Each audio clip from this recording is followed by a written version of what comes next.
You can simply add your payload with that installer like Debian package, give to somebody to install. Once he will install that Debian package, you will get back the MeterBiter session. So we are not going to see all this. So almost I am done, I think. One thing is remaining, that is post exploitation fun. I don't think I need to explain why it happened. Why the PDF is so much exploitable? Because it has a lots of things. JavaScript runs under the context of a application object model. What I mean by, if you have your PDF as a JavaScript, Adobe Reader can run that JavaScript because it is supported by the PDF. You can have a third-party file attachment. You can have XML and so capabilities on the PDF. There is something called database connections. ADBC, Adobe Database Connection. Using that, you can also communicate with the database inside the PDF. So more and more functionality you add. As you can see, most of them are like this, and this not might be. Some of them are by third-party API integration you are using. And if there is any exploit, any vulnerability on those, that is again going to reflect on the PDF. So reason is, it supports various this kind of things on the PDF. That's why PDF is so much exploitable.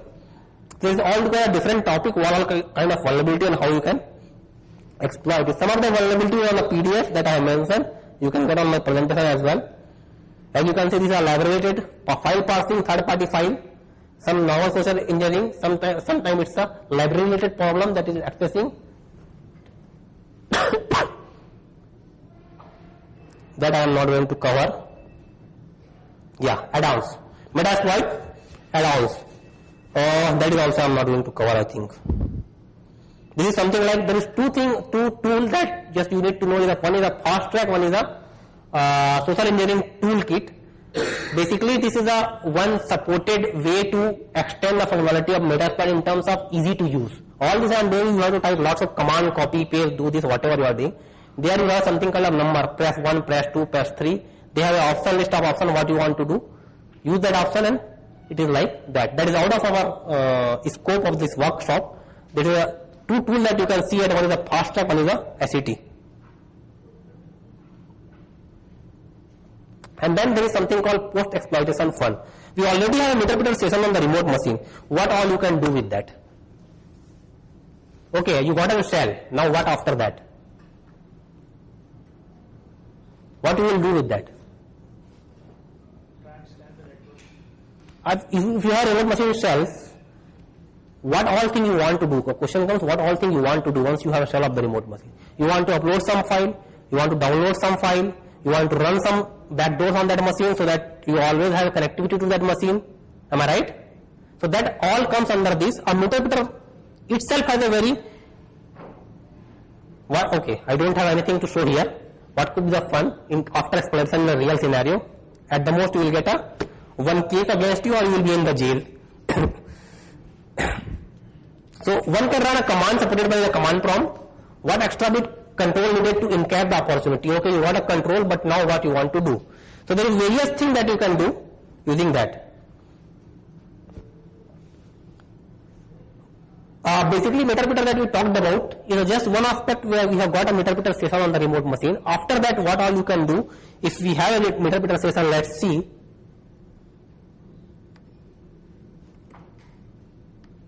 Yeah, we have. So if I do an help command, you can see lots of commands are there in the MeterBiter. Some is a networking command, some is a file system command, some is a core commands where you can background a session, you can clean something, you can do, there is lots of other, you can say features available in the MeterBiter using the use and the run command that you can see what all these are. If I have to do is run, all this, you can say kind of plugin that is available with the MeterBiter that you can run on the remote machine with the use of MeterBiter machine. So there is lots of things you can do now once you have that cell. Hash dump, if I will do a hash dump, it will just dump and hash of all the user on the remote machine.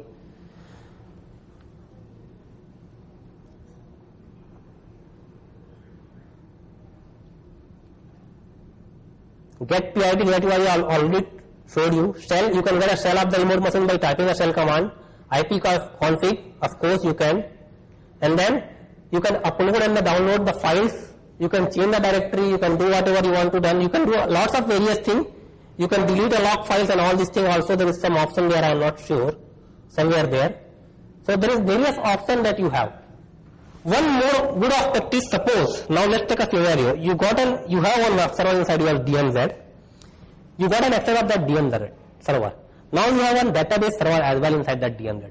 The thing is, because you have web server inside the DMZ, it might possibly will open up OTT from outside world to your web server because you want everybody to access your website. But you don't want anybody to access the database from outside world. So there is no rule of somebody to access the database server from outside world. But if you are able to access the web server, there is possibility you can compromise that.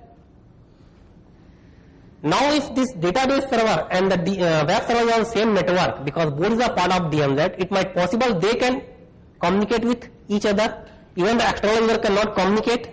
So if I have to talk about scenario, it will be something like that. You have one firewall. This server is allowed from the internet, but this server is not allowed from the internet.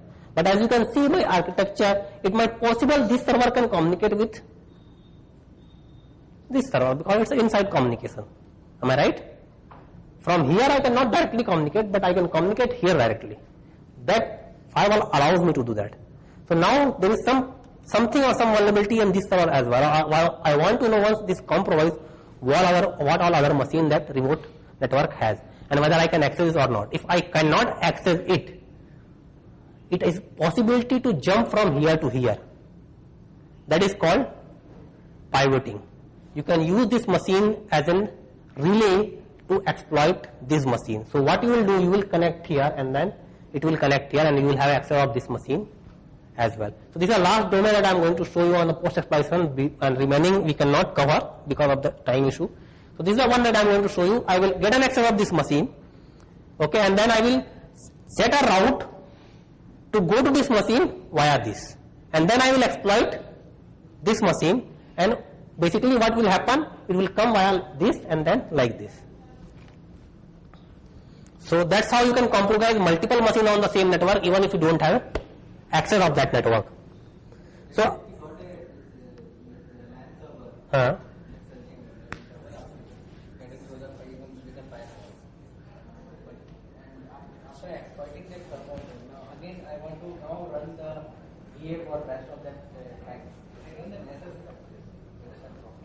I'm not getting you. The complete LAN will be as a connector security and it's a firewall there. Now somehow as you explained that you get through the firewall and you are compromised, so you got the shell count of the server. Yeah. So the exploitation. But you were not able to actually run the meshes before that. Yeah. Now after compromising this server, now on the shell count, so the metadata, can you run now the meshes on the rest of the client? Yeah, I think so. I haven't tested, but yes. Once you have a meter repeater, I don't think there is something called a scanner on a meter repeater, not a Nessus, but meter repeater itself has a scanner. So that might allow you to scan the network, local network inside that machine that is compromised. There is some scanner inside the meter repeater itself. What you can do is, like you may run the malicious code. You can run the Nessus installer and deploy installer Nessus there, and then here you have something called scanner. I am in the one machine that is exploited, and here you have a scanner, ARP scanner, that will give a list of machine inside the network. So it might, whatever you can do within a meter repeater script, that is only possible. Directly you cannot communicate. So what is facility provided by the meter repeater, only those things you can do it here. But there is a possibility of I can deploy MFSC on the hack machine or the drain machine. Yeah, that you can do. If you have played a yesterday CTF, you might have come to know about that as well.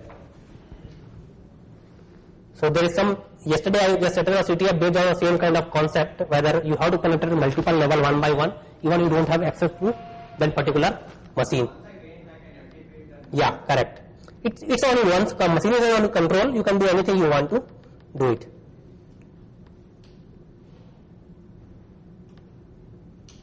So other thing that I have in my presentation, that you can use it at your home, you can take my VM image and try, run all this command. A last thing that I am going to do is the pivoting. Yeah. So I already have a Windows machine with the MetaPeter session. What I will do, background. I have one MetaPeter session with the 1.02 machine, am I right? And there is one more machine I have on VMware. If you just see it here, I have one more machine here. 0.101. If I will try to ping 0.101 from my Metasploit or the backtrack machine, I won't be able to ping. Just to show you,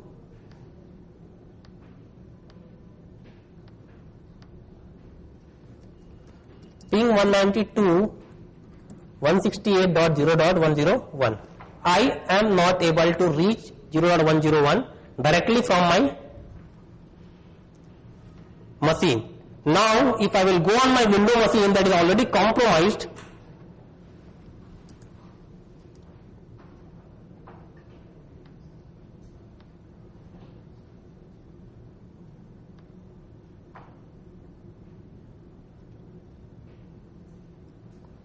too slow.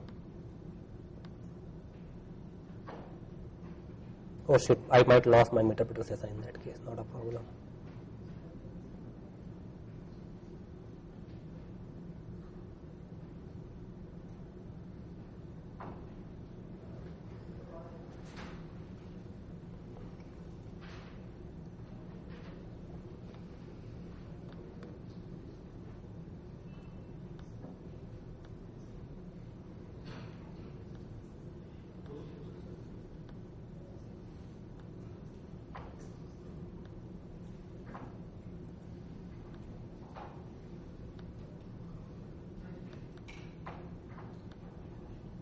Just give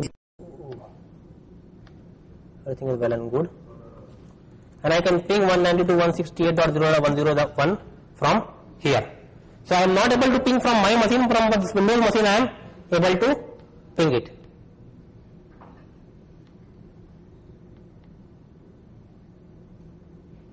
Now what I will do, I will just compromise first this Windows machine, and then I will set a route to connect to the 101 from 102.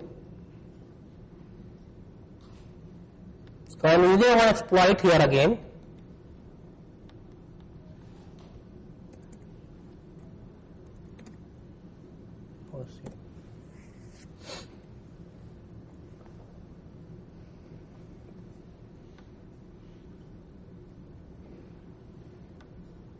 Yeah, it's loaded.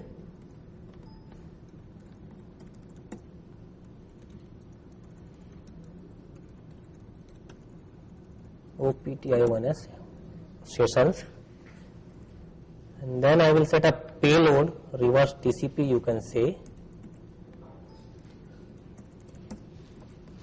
and then I have to set R host 192.168.0.102, set L host